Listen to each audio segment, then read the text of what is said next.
Today I'm going to try to draw the back wall of this cloister in Krakow, Poland. And to be honest, I had no idea what this building was at the time because it was this tree that really drew me in. As the season progresses, whether by wind or rain or the natural cycle, a lot of these flowery trees are going away. Well, at least the flowers. So when I passed this one on today's walk around town, it immediately caught my eye. This area you're seeing is part of that garden pathway that I mentioned a few videos back, and it's a place my wife and I have come to really appreciate. I'd say that most of our time here in Krakow has been spent wandering our way through it, finding new corners and features every time we explore it. The whole thing is about 4 kilometers and it encircles the old town, which makes for an incredibly convenient escape when there's maybe a little too much action in the city. So, as I'm certain you could have guessed, I'm starting this drawing off completely focused on the tree. Not only is it what caught my eye, but it's the foremost element of the scene.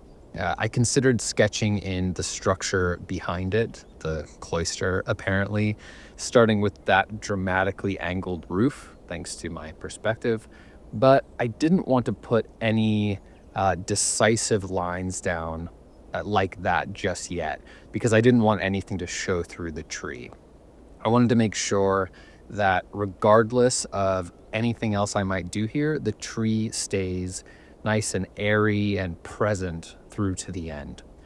Also, as I've done for many of my trees so far, I'm delicately drawing in its foliage first. This is still very much a learning process for me, and it's one I've been working on a lot at home, but the more I do this type of thing, the more comfortable I become.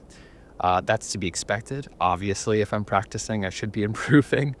But it's been really exciting to see how these trees specifically are becoming more fleshed out little by little, like they're coming into focus. And I really love that. The fine details are obviously a long way off, but the general suggestion is there. And I think that'll suffice for now. One thing I've noticed, I'm struggling recently with how to space things out on the page. For some reason, I found earlier drawings easier to visualize in this way. It felt like I had a better understanding of the ratios before I would draw them. Thankfully, that wasn't as much of an issue today. But for example, yesterday, that church was pushed off pretty far to the left side of the page, which is okay. I think it actually ended up looking intentional, but it wasn't. If I had to guess, I'd say that I spent a lot more time in those first few drawings really mapping things out, mostly due to a lack of confidence. And B, maybe the type of scene played a role. Some of those first drawings, I suppose most of them actually, were natural landscapes with more straightforward framing. Even when I would draw a specific subject, the background was rarely, if ever, relevant, so the framing didn't matter as much. Contrast that to a lot of my drawings from here, from Poland, you'll find that many of them incorporate foreground and background elements. I've played around with stranger angles as well, and the variety, I'd say, is generally broader.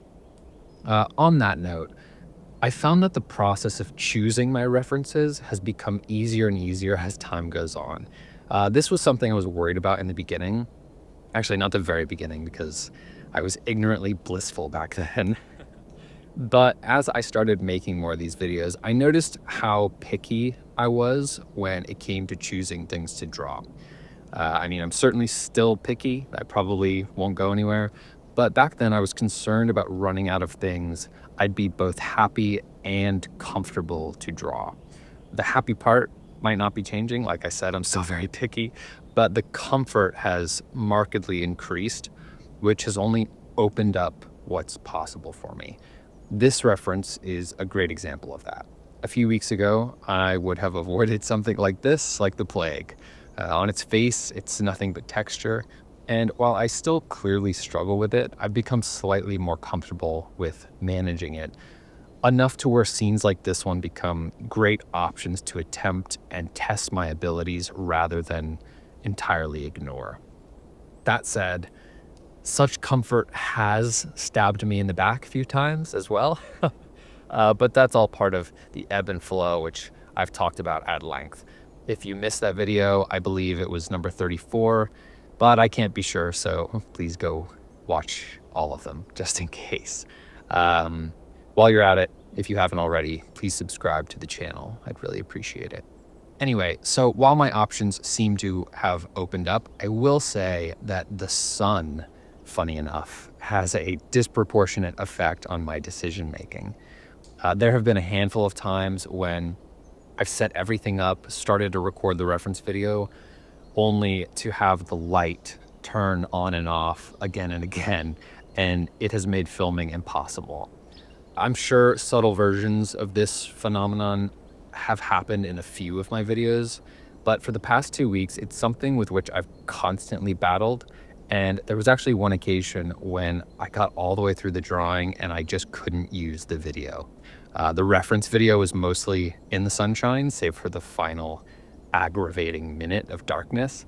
But the drawing video was so back and forth, like yellow, blue, light, dark, I couldn't save it. It was just agonizing to watch, so I scrapped the whole thing, unfortunately. Along with big crowds of people, like the one you just saw, the sun is probably the most frustrating part of finding something to draw. Also, it obviously affects the scene itself. Sometimes I'll want to draw something that relies on the contrast of light and dark brought about by the sun. But if it goes away while I'm drawing it, and all that depth and richness disappears, I'm left to my imagination, which at this stage is not ideal. Right. So while I'm not completely finished with my tree just yet, I've gone ahead and drawn in some of the underlying foliage. I'd like to make sure this drawing has some context because even though the tree is what caught my eye, it doesn't make up the entire scene. If I lose track of time and give all of it to the tree, I'll end up with exactly what I don't want, which is a lonesome tree crammed off, to the right side for seemingly no reason. So I've added some small plants. I've included that little barrier, the railing at the bottom that I'm drawing now. And then I'll get to that back wall. I think I did a decent job by the end of this with the texture of that building material you'll see. Although in the end, I think I could have added more. However, to go back again, at the risk of adding too much, going too far, I'm glad I stopped where I eventually did. And today is my last day in Poland. I almost forgot. Drawing-wise, time has flown by. But as for living here, just daily life, it might as well have been 6 months. Having had so much less time in South Korea has made the somewhat normal amount of time here feel pretty long in comparison.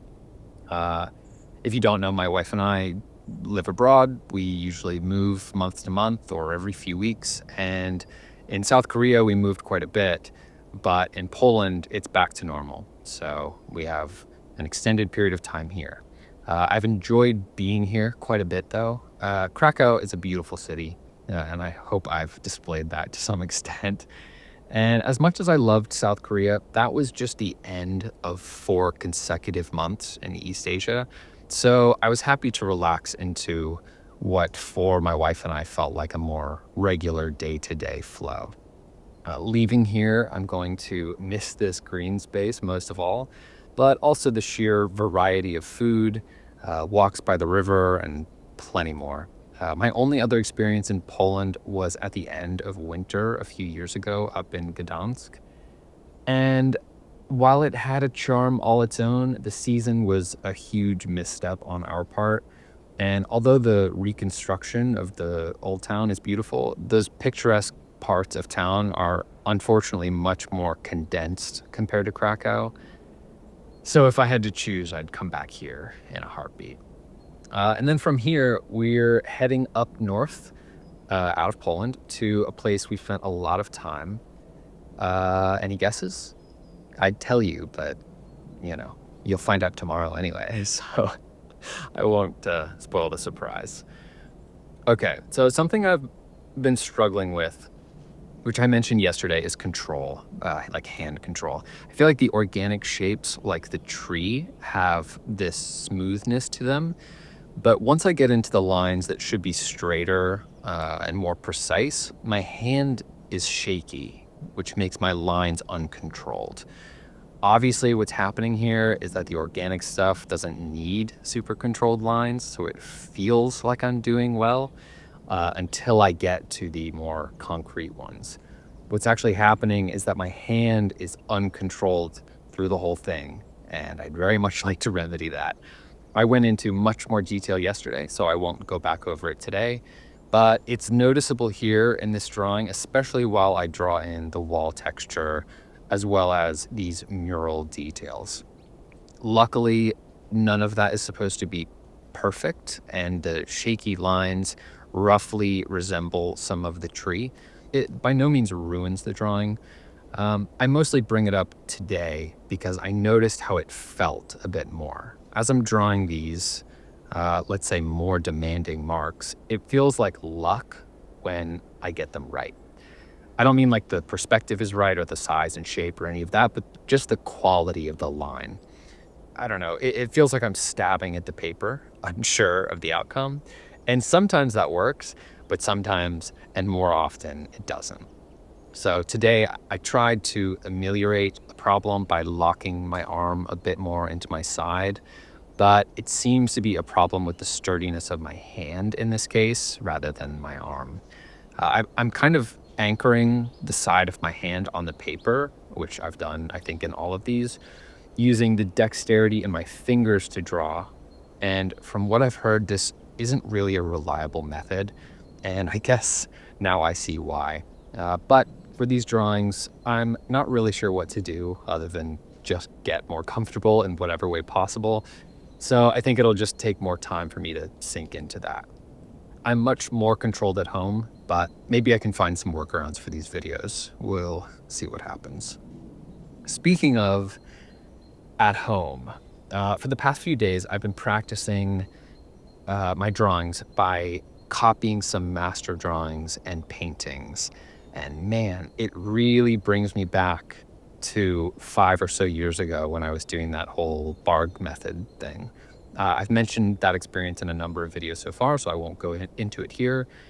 But yeah, it reminded me of how exciting it can be to copy something that's pretty much unanimously agreed upon to be good. Copy, in this case, is an exaggeration, but even just observing those works, following some of the lines, and really seeing what they did on the paper or canvas or whatever has been a new and inspiring part of this learning process. So I've done a lot of trees, some rougher portraits, and a few large expanses like rocky cliffs by the ocean, craggy mountains, stuff like that.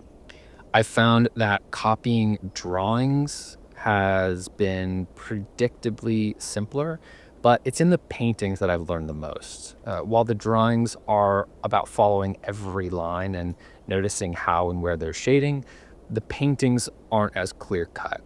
There aren't really lines in the same way, which means I kind of have to speculate as to how I think they would have sketched it beforehand.